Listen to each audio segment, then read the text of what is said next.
नमस्कार दोस्तों। जैसा कि आप सब जानते हैं कि आज के दौर में टेक्नोलॉजी की जानकारी और उपयोग बहुत ही ज़रूरी हो गया है। इससे हमारे जीवन में बहुत सारे सकारात्मक बदलाव आए हैं और इसका हमारी जीवन शैली पर भी काफ़ी प्रभाव पड़ा है। संप्रेषण और संचार से लेकर बेहतर परिवहन, सुरक्षा और स्वास्थ्य देखभाल तक टेक्नोलॉजी ने विभिन्न क्षेत्रों में क्रांति ला दी है। शिक्षा के क्षेत्र में भी विशेष रूप से कोविड-19 महामारी के दौरान हम सब ने देखा कि कितना परिवर्तन हुआ। स्कूल बंद होने से महामारी के दौरान दूरस्थ शिक्षा यानी डिस्टेंस एजुकेशन ने टेक्नोलॉजी का भरपूर योगदान रहा। इसने हमें सूचना और संचार टेक्नोलॉजी, जिसे हम सब आईसीटी के नाम से जानते हैं, द्वारा सीखने और पारंपरिक सीखने सिखाने की विधियों के एक सफल विकल्प के रूप में सोचने पर विवश कर दिया। साथियों, हम सब ने ये अनुभव किया होगा कि सीखने की मिश्रित पद्धति यानी ब्लेंडेड लर्निंग हर उम्र और स्तर के बच्चों के बीच एक बेहतर विकल्प के रूप में उभरा है। यह सभी के लिए, विशेषतः देश के दूरगामी और मुश्किल क्षेत्रों में रहने वाले हर छात्र तक समान गुणवत्ता की शिक्षा को सुनिश्चित करती है। हम जानते हैं कि नई तकनीक को अपनाना आपके लिए इतना सरल नहीं है और अचानक इन बदलाव आने के कारण आपके लिए कई चुनौतियां भी खड़ी हो गई हैं। परंतु फिर भी हमारे अनुभवों ने आईसीटी को भविष्य में आने वाली चुनौतियों का सामना करने के लिए इस विधि पर पुनर्विचार करने के लिए प्रेरित किया है। हाल ही में आई राष्ट्रीय शिक्षा नीति 2020 ने भी शिक्षा में टेक्नोलॉजी के महत्व पर काफी जोर दिया है। इस शिक्षा नीति में आईसीटी का उद्देश्य शिक्षण की प्रक्रिया को बढ़ावा देकर शिक्षा की उपलब्धता में सुधार के अलावा विभिन्न हितधारकों को सीखने के भरपूर अवसर प्रदान करना भी है। लेकिन आगे बढ़ने से पहले आइए जानते हैं कि अब तक के नीति दस्तावेजों में कक्षा 3 से 5 तक विशेष रूप से विज्ञान, सामाजिक विज्ञान और पर्यावरण शिक्षा के क्षेत्र में सीखने की परिकल्पना कैसे की गई है। 1975 के 10 वर्षीय स्कूली पाठ्यक्रम के अनुसार प्राथमिक स्तर पर विज्ञान और सामाजिक विज्ञान को एक समग्र विषय के रूप में पर्यावरण अध्ययन नामक विषय के द्वारा पढ़ाने की संस्तुति की गई। इसने कक्षा 1 और 2 में इसे एक शिक्षक संदर्शिका के माध्यम से एकीकृत किया गया, परंतु कक्षा 3 से 5 तक इसे अलग विषय के रूप में पढ़ाने की बात की, जिसमें EVS 1 यानी प्राकृतिक विज्ञान और EVS 2 यानी सामाजिक विज्ञान द्वारा शामिल किया गया। प्राथमिक स्तर के छोटे बच्चों पर पाठ्यचर्या के बोझ को कम करने के लिए राष्ट्रीय पाठ्यचर्या रूपरेखा 2000 ने पर्यावरण अध्ययन यानी EVS को एक समेकित विषय के रूप में पढ़ाने की संस्तुति की और राष्ट्रीय पाठ्यचर्या की रूपरेखा 2005 ने भी इसका समर्थन किया। हालांकि एकीकृत पहलू को मजबूत करने के लिए इसने टॉपिक आधारित दृष्टिकोण की अपेक्षा थीम आधारित दृष्टिकोण की अनुशंसा की। इस बदलाव द्वारा बच्चों को विषय संबंधी संकल्पनाओं एवं सरोकारों को समग्र रूप से देखने की व समझने की क्षमता पर बल दिया गया। स्कूली शिक्षा के लिए नई राष्ट्रीय पाठ्यचर्या की रूपरेखा 2023 में भी शिक्षा के समग्र, एकीकृत, प्रयोगात्मक और खोजपूर्ण दृष्टिकोण पर जोर दिया है। इससे विभिन्न अवधारणाओं जैसे भारतीय ज्ञान, कला शिक्षा, व्यावसायिक शिक्षा और मूल्य शिक्षा के बारे में सीखना आदि विषयों पर बल देने की आवश्यकता पर भी बात की गई है। विभिन्न शोध अध्ययनों ने पर्यावरण अध्ययन विषय से संबंधित अस्पष्ट धारणाओं को उजागर किया है, जिसकी नीति निर्माताओं से लेकर निचले स्तर पर काम करने वाले हितधारकों ने अपनी अपनी समझ से विवेचना की। उनमें से कुछ पर्यावरण अध्ययन को विज्ञान, जबकि अन्य इसे मुख्य रूप से पर्यावरण शिक्षा के रूप में देखते हैं, जिसके फलस्वरूप ऐसे उदाहरण सामने आए हैं जहां राज्यों ने सामाजिक विज्ञान को एक अलग विषय के रूप में लागू किया। ऐसी अस्पष्ट अवधारणाओं को ऊपर से लेकर नीचे तक के स्तर पर काम करने वाले विभिन्न हितधारकों ने अपनी अपनी समझ से परिभाषित किया। इन सभी विभिन्नताओं और समस्याओं को दूर करने के लिए राष्ट्रीय शिक्षा नीति 2020 ने प्रारंभिक स्तर पर कक्षा 3 से 5 के लिए पर्यावरण अध्ययन की जगह हमारे आसपास की दुनिया लागू करने की सिफारिश की है। यह बच्चों को उनके अनुभवों पर आधारित शिक्षा देते हुए एवं स्तर अनुसार सीखने की दक्षता और प्रतिफलों को अर्जित करने की ओर प्रोत्साहित करती है। साथियों, आप जानते होंगे कि पाठ्यक्रम और पाठ्यपुस्तकों का बोझ भी एक जरूरी मुद्दा है, जिसे प्रारंभिक स्तर पर संबोधित करना बहुत जरूरी है। नई शिक्षा नीति और स्कूली पाठ्यचर्या भी इस बात पर विशेष बल देते हैं। इसके साथ साथ 21वीं सदी की दक्षताओं को सशक्त बनाते हुए बच्चों के संपूर्ण विकास पर बहुत जोर दिया गया है। इन सभी लक्ष्यों की पूर्ति के लिए शिक्षा में आईसीटी साधनों के भरपूर इस्तेमाल का भी दृढ़ता के साथ समर्थन किया गया है। राष्ट्रीय पाठ्यचर्या की रूपरेखा 2023 के अनुसार कक्षा 3 से 5 में भाषा, गणित के साथ एक तीसरा विषय हमारे आसपास की दुनिया शामिल किया गया है। इसके साथ साथ अन्य विषय जैसे कला शिक्षा, शारीरिक एवं कल्याण शिक्षा को भी अनिवार्य किया गया है।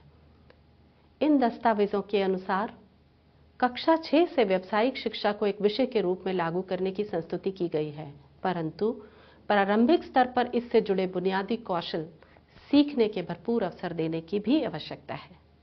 साथियों, आप ये भी जानते होंगे कि क्रॉस कटिंग विषय जैसे कि भारतीय संस्कृति से जुड़ाव, मूल्य शिक्षा, पर्यावरण शिक्षा और समता एवं समावेशी शिक्षा को भी आसपास की दुनिया आसानी से संबोधित किया जा सकता है। राष्ट्रीय शिक्षा नीति 2020 के सिद्धांतों पर आधारित बनाया गया यह वीडियो पैकेज बच्चों को उनकी क्षमताओं, रुचि के अनुसार सीखने सिखाने के अवसर देते हुए उनकी शैक्षिक प्रक्रिया में वृद्धि करने में योगदान देगा। यह प्रोग्राम टॉपिक आधारित ना होकर थीम आधारित है। इसमें सरल से कठिन अवधारणाओं को ध्यान में रखते हुए इस तरह प्रस्तुत किया गया है जिससे बच्चे इन्हें अपनी आयु व रुचि के अनुसार आसानी से समझ सकें। यह विषय सामग्री इस तरह से बनाई गई है जिससे बच्चे न केवल उन्हें अपने दैनिक जीवन से जोड़कर देख पाएं, बल्कि उनका भरपूर उपयोग भी कर सकें। इन सभी प्रोग्रामों को बच्चों की सामाजिक एवं सांस्कृतिक परिवेश के अनुरूप करने पर न केवल विषय वस्तु पर उनकी पकड़ मजबूत बनती है, बल्कि साथ ही उनमें ज्ञान में भी बढ़ोतरी होती है। इसके अलावा हम जानते हैं किसी भी शैक्षिक क्रियाकलाप में छोटे बच्चों की ध्यान अवधि बड़ों की अपेक्षा कम होती है। इसे देखते हुए यह वीडियो 8 से 11 वर्ष के बच्चों का ध्यान अवधि के अनुसार ही बनाए गए हैं। यह वीडियो प्रोग्राम पाठ्य पुस्तकों में दी गई संकल्पनाओं एवं सरकारों का विस्तार करते हुए बच्चों को पाठ्य पुस्तकों के अलावा भी सीखने सिखाने के सार्थक अवसर प्रदान करते हैं। एनिमेटेड होने के कारण यह वीडियो प्रारंभिक स्तर के बच्चों के लिए आनंददायी होने के साथ साथ न केवल विषय संबंधी संकल्पनाओं एवं सरकारों को समझने में सार्थक होंगे जो कि पाठ्य पुस्तकों में दी गई हैं, अपितु बच्चों को उनकी रोजाना जिंदगी व परिवेश से जोड़ने में भी सहायक होंगे।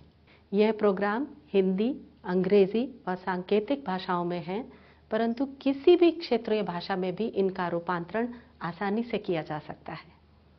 यह वीडियो संसाधन, आयु उपयुक्त, आनंददायी एवं बच्चों के कक्षा अनुसार दक्षताओं को संबोधित करते हुए उनके सर्वांगीण विकास में भी मददगार होंगे। जहां तक संभव हो सके अन्य विषयों जैसे कि गणित, भाषा, कला शिक्षा, मूल्य शिक्षा, भारतीय ज्ञान प्रणाली और व्यावसायिक पहलुओं संबंधी दक्षताओं को भी इनमें एकीकृत किया गया है। प्रोग्रामों का आईसीटी स्वरूप होने के कारण राष्ट्रीय शिक्षा नीति 2020 और राष्ट्रीय पाठ्यचर्या की रूपरेखा 2023 के अनुसार पाठ्यचर्या के बोझ को कम करने में भी ये सहायक होंगे। साथियों, एक और महत्वपूर्ण बात है, ये प्रोग्राम शिक्षकों, अभिभावकों या अन्य बड़ों द्वारा और यहाँ तक कि छात्रों द्वारा भी अपनी सुविधा और सीखने या सीखने सिखाने की गति के अनुसार इस्तेमाल किए जा सकते हैं।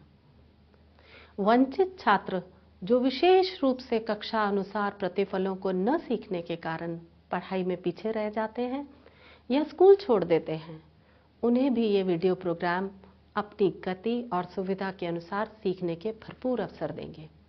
इसके अलावा सुनने में अक्षम छात्रों को सीखने में भी ये बहुत लाभदायक होंगे, ताकि वे भी अपने साथियों के समान सीखने के स्तर पर पहुंच सकें।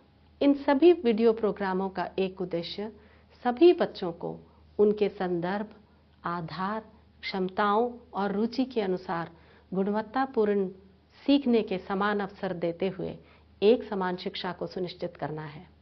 यह वीडियो प्रोग्राम करके सीखने वाले या अनुभव आधारित क्रियाकलापों जो कि कक्षा में बच्चों के साथ चर्चा करते हुए उन्हें कक्षा के बाहर भी सीखने सिखाने के भरपूर अवसर देते हैं।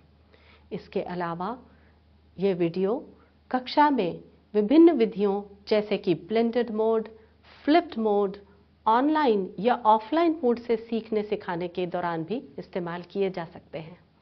साथियों, यह बात भी ध्यान देने योग्य है कि यह प्रोग्राम राष्ट्रीय शिक्षा नीति 2020 और राष्ट्रीय पाठ्यचर्या की रूपरेखा 2023 में दिए गए सरोकारों जैसे अपने आप और स्वयं की सीखने की गति और क्षमता के अनुसार सीखना सिखाना और मूल्यांकन और मनन कौशल पर जोर देते हुए स्व संचालित सीखने सिखाने पर बल देते हैं। सभी वीडियो प्रोग्रामों में विविध प्रकार के क्रियाकलाप जो कि बच्चों को अवलोकन, खोज, प्रयोग करना, चर्चा करना, अंतर ढूंढना आदि कौशल को सीखने के अवसर देंगे। इसके साथ स्वयं अपने हाथों से रचनात्मक और सृजनात्मक क्रियाकलाप करते हुए सौंदर्य बोध कौशल का विकास करने में भी ये मददगार होंगे। यह अवसर अकेले, खुद या छोटे या बड़े समूह में काम करते हुए बच्चों को आपसी सहयोग करने में भी बढ़ावा देंगे। इसके साथ साथ ये आकलन को भी सीखने सिखाने से अलग प्रक्रिया न देखकर शिक्षण अधिगम के साथ एक समग्र रूप से देखने पर भी बल देते हैं। इसके अलावा इन्हें पाठ्यपुस्तकों के एकमात्र संसाधन के रूप में इस्तेमाल होने के उपयुक्त विकल्प के रूप में भी देखा जा सकता है। इन वीडियो प्रोग्रामों को आप अपनी सुविधा के अनुसार या बच्चों की सीखने की गति के अनुसार कहीं भी रोककर दिए गए बिंदुओं पर चर्चा कर सकते हैं, जिससे बच्चों की संपूर्ण भागीदारी सुनिश्चित की जा सके। साथियों, आप स्वयं भी अपने छात्रों की ज़रूरत और क्षमता के अनुसार इन वीडियो में दिए गए क्रियाकलापों को उनकी क्षमता और रुचि के अनुसार इनमें परिवर्तन कर सकते हैं या नए क्रियाकलापों का भी निर्माण कर सकते हैं। आशा करती हूँ आप इन ई संसाधनों का सही इस्तेमाल करने में अपनी समझ बना पाए होंगे, जिससे इनके सही उपयोग से आप अपनी शिक्षण अधिगम प्रक्रिया को और भी प्रभावशाली करने में सक्षम होंगे। चलते चलते एक और आग्रह है आपसे, एक वीडियो मसालों की पहचान जो प्रोग्राम है वो ज़रूर देखिएगा। ये आपको अन्य सभी वीडियो प्रोग्रामों को बच्चों की रुचि स्तर व आयु अनुरूप इस्तेमाल करने में बहुत मदद करेगा।